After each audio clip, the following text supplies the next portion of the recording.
Alright, let's dive right in and talk about supercars, where performance, style, and, honestly, a whole lot of excitement come together.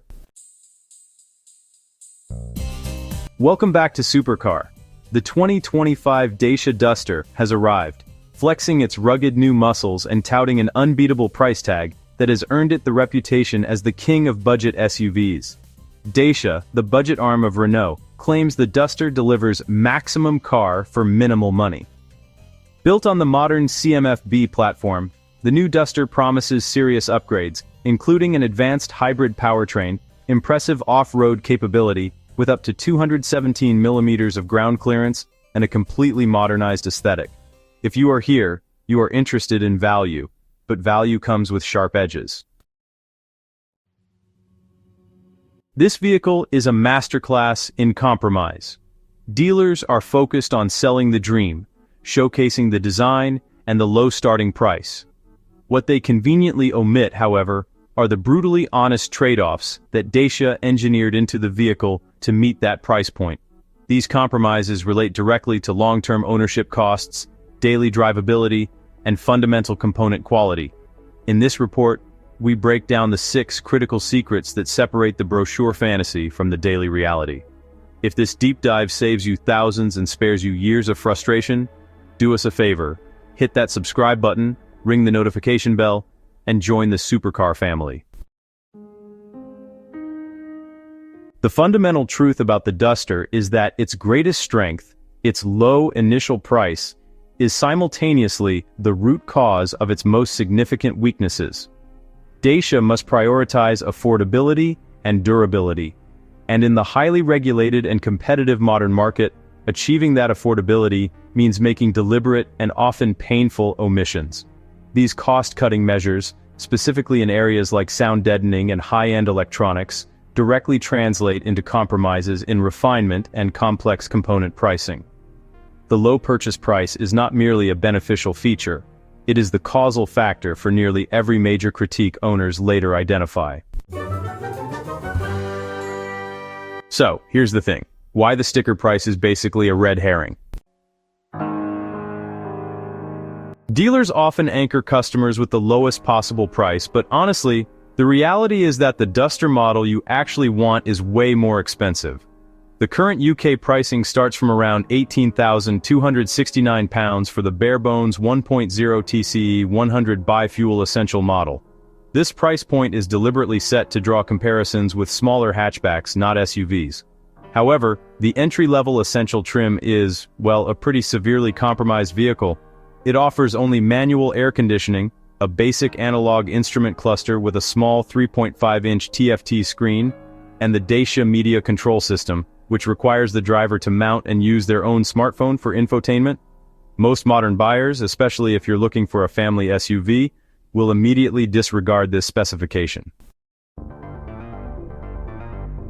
To access what most consumers consider essential modern features, like the 10-inch central touchscreen, automatic climate control, heated seats, keyless entry, or even the automatic transmission available on the hybrid 140, buyers must migrate up to the mid-range expression or the range-topping journey or extreme trims.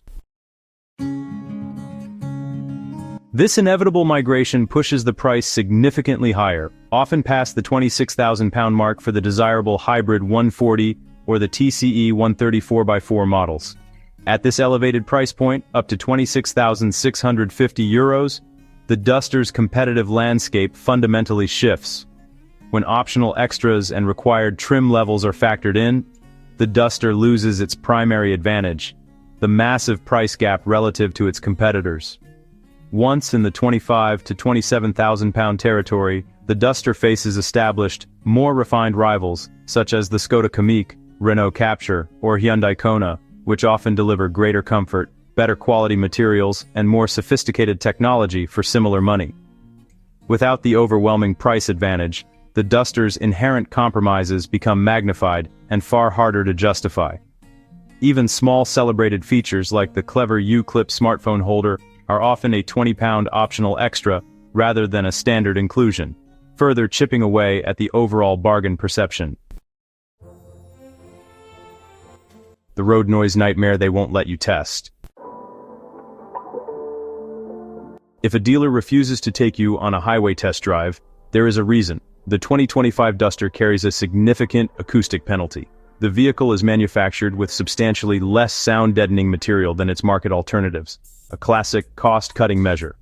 This lack of insulation results in pronounced wind and road noise once the Duster reaches motorway speeds. This deficiency leads directly to increased driving fatigue on extended journeys, a critical factor for family transport or regular commuters. Exacerbating the noise issue is the Duster's interior design. Dacia's commitment to durability over luxury translates into an abundance of hard plastics, including the use of rugged, recycled Starkle plastic. While practical and hard-wearing, owners praise the plastics for holding up well against mud and sand and being easy to clean. These hard surfaces actively amplify sound waves inside the cabin. The consensus among owners is that the Duster is simply noisy, leading many to consider aftermarket soundproofing solutions to achieve a premium car feel. A particularly jarring compromise is found in the highly promoted hybrid 140 powertrain. While this full hybrid system offers outstanding efficiency in urban environments, allowing the vehicle to drive up to 80% of the time in full electric mode in the city, achieving an impressive real-world figure of 3.9 liters per 100 kilometers, or 72.4 miles per gallon UK, in heavy traffic. The quiet illusion is short-lived on the open road. The hybrid utilizes a relatively small 1.2 kilowatt-hour battery. This small capacity mandates that the 1.6-liter petrol engine intervene frequently and routinely to recharge the unit, even during gentle cruising. When this engine kicks in, it is described as surprisingly noisy and coarse, shattering the perception of hybrid refinement. The unusual multi-mode automatic gearbox system can also lead to the engine sitting in a gear that is either too high or too low for the current situation, further emphasizing the powertrain's unrefined personality.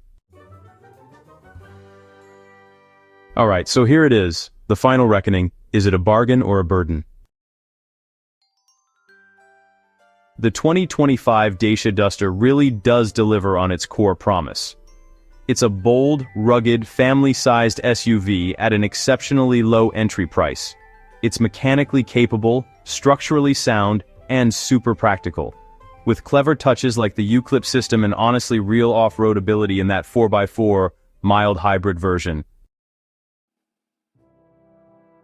However, our analysis shows that the low purchase price is actually the main reason for its most significant weaknesses.